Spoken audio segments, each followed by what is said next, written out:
ये जो मजदूर है 40%, 10 साल के अंदर इस पर कोई काम वर्तमान सरकार ने नहीं किया। मनरेगा की स्थिति को आपने कितना कम बजट दिया है, आप इसको देख लीजिए। लगभग टेक्नीशियन और लैब नहीं है। सरकारी अस्पताल कहीं भी दवाई नहीं देता है, गुणवत्ता नहीं है। श्री राजेश रंजन जी। अध्यक्ष जी, सभापति महोदय बहुत बहुत धन्यवाद। मैं पहले कुछ वर्ल्ड इनक्वालिटी डेटाबेस का ताज़ा रिसर्च के मुताबिक भारत में असमानता अपने 100 साल शिखर से ऊपर पहुंच चुका है। भारत रिजर्व बैंक के गवर्नर रघुराजन कहते हैं कि भौतिक पूंजी पर जोर देने के साथ साथ मानवीय पूंजी के निर्माण पर ध्यान देने की ज़रूरत थी, जिसको नहीं दिया गया। आर्टिफिशियल इंटेलिजेंस की दुनिया का सामना करने के लिए तैयार हो सके, प्रथम फाउंडेशन की प्रकाशित रिपोर्ट 14 से 18 साल की उम्र वाली चौथाई बच्चे साधारण से लिखे हुए वाक भी नहीं पढ़ पाते हैं आज के इस हिंदुस्तान में। कोविड-19 की जगह के बाद स्वास्थ्य और एजुकेशन पर सबसे ज़्यादा यदि किसी को झटका लगा तो वो बच्चों को लगा है। दूसरी सबसे बड़ी बात यह है कि जो रिपोर्ट आई हुई है उसमें बहुत क्लियर है, यूपीए 2 से पीछे रह गए। क्या जीडीपी के हिस्से के रूप में लगभग 6% का घाटा, और उसके बाद मेक इन इंडिया में विफल होने के कारण राज्य के नेतृत्व वाले विकास मॉडल के बजाय सार्वजनिक निजी भागीदारी पीपी मॉडल पर जो निर्भर हुआ, नतीजा हुआ कि आज की स्थिति में लगभग शेयरों को भी आप देखिए, आरंभिक सार्वजनिक पेशकश 21,000 करोड़ रुपया थी, उनका जब आप निजी क्षेत्र में बिक्री या मोनेटाइजेशन शामिल करने के अनुमानित आंकड़ा देखिएगा तो 6 लाख करोड़ रुपया था। भारत के कार्यबल 20% ही औपचारिक रोजगार जुड़ा हुआ है। अंतर्राष्ट्रीय श्रम संगठन के ताजा आंकड़ों के मुताबिक लगभग 2000 में जहां देश में बेरोजगार में पढ़े लिखे नौजवानों की तादाद 54.2% थी, वो 2022 में बढ़कर 65.7% हो गई। उस तरह दुनिया के कारखानों में तब्दील करने की जो मेक इन इंडिया की सबसे बड़ी बात थी, जिसमें 25 अरब डॉलर मोबाइल इलेक्ट्रॉनिक्स वाली कंपनियों को दिया गया भारत सरकार के द्वारा युवाओं को आगे बढ़ाने के लिए, जिसमें 1.3% भी, ये आंकड़ा मेरा नहीं है, ये आंकड़ा भारत सरकार का है। वो स्थिति इसमें पैदा हो गई कि हमने यूथ को आगे नहीं बढ़ा पाया। लगभग 40% श्रमिक किसी क्षेत्र में काम करते हैं और केवल 20% ही विनिर्माण नौकरियां या आईटी जैसी व्यावसायिक सेवा में काम करता है। ये जो मजदूर है 40%, 10 साल के अंदर इस पर कोई काम वर्तमान सरकार ने नहीं किया।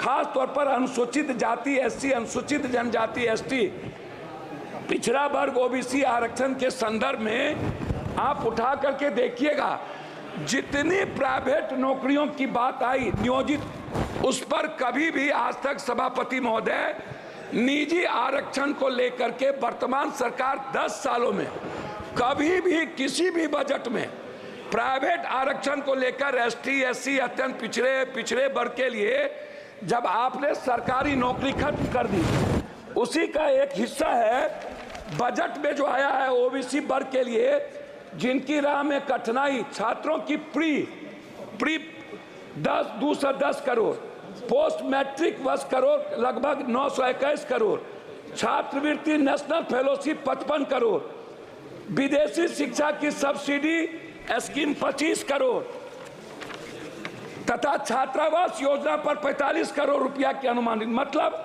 2024 के बजट अनुमान के पिछड़े वर्ग के छात्रों और अनुसूचित जनजाति की उच्च शिक्षा विकास के लिए योजना सरकार में बहुत कम घटा दिया एसटी एससी का और ओबीसी का।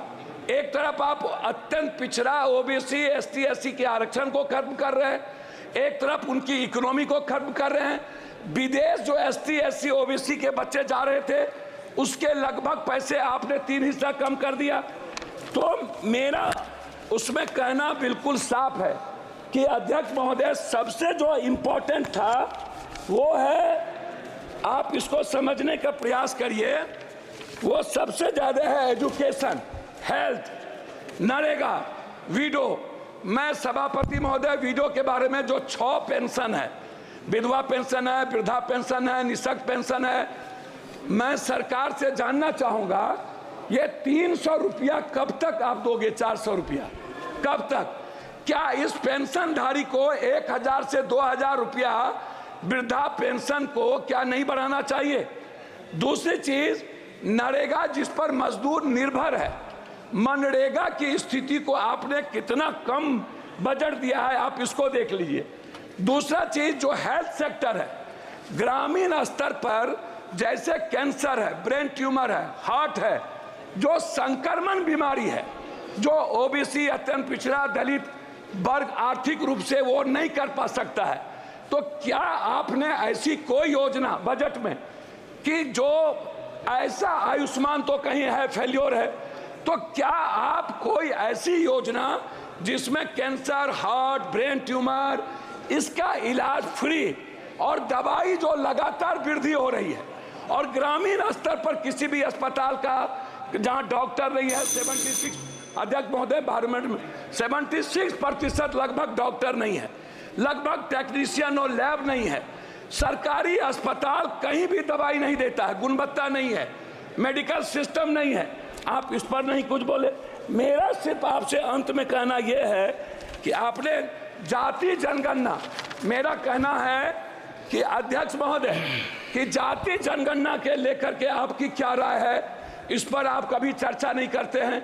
दूसरी चीज, आरक्षण को लेकर के ओबीसी, अत्यंत पिछड़ा, जो जेएनयू है, जो बड़े बड़े कॉलेजेस हैं, समाप्त कीजिए, समाप्त कीजिए। मैं बात कर रहा हूं अध्यक्ष महोदय, मैं अपनी बात सिर्फ करना चाहूंगा। अब मैं बात करूंगा कोसी, सीमांचल, पूर्णिया की।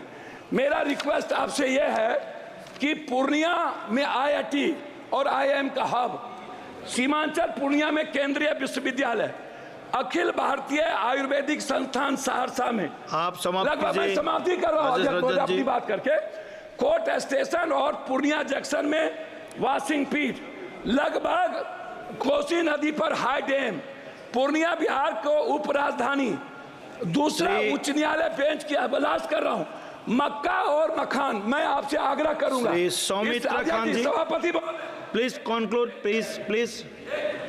मैं बजट के लिए, मैं सभापति महोदय, बजट में फूड प्रोसेसिंग और डेयरी मिल्क, मक्का मखान के लिए मैं इस बजट में चाहूंगा कि बिहार को विशेष पैकेज के रूप में जितने बंद पड़े फैक्ट्री हैं, क्योंकि मजदूर बाहर जाते हैं 2.25 करोड़, इनके लिए कोई इंश्योरेंस नहीं है, किसी मजदूर का। धन्यवाद, धन्यवाद, प्लीज। धन्यवाद चेयरमैन सर। आज पहले कारगिल जय दिवस है। आज हमारा देश का प्रधानमंत्री जी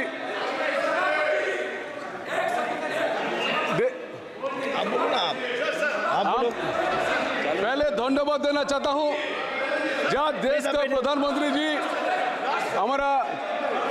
एक सेकेंड आप मेरा आग्रह 15 सेकंड में बोले, 15 सेकंड। मेरा आग्रह है अध्यक्ष जी, ये जो आप जैसे आंगनबाड़ी, रसोईया, आज कारगिल जय दिवस, ममता, आशा, नियोजित, संविदा, शिक्षा मित्र, मेरा 2 ही इसमें सबमिशन है। लगातार जैसे अग्निवीर के बारे में ये सवाल उठ रहा है, नियोजित, संविदा, शिक्षा मित्र जो उत्तर प्रदेश में है, इसके खिलाफ ये असमानता है टीचर के प्रति, ये असमानता है एजुकेशन और सम्मानजनक प्रति। Okay, thank you, thank you धन्यवाद सर। आज प्लीज कंक्लूड। कोई चीज आज सौमित्र खान जी प्लीज स्टार्ट। सर धन्यवाद प्लीज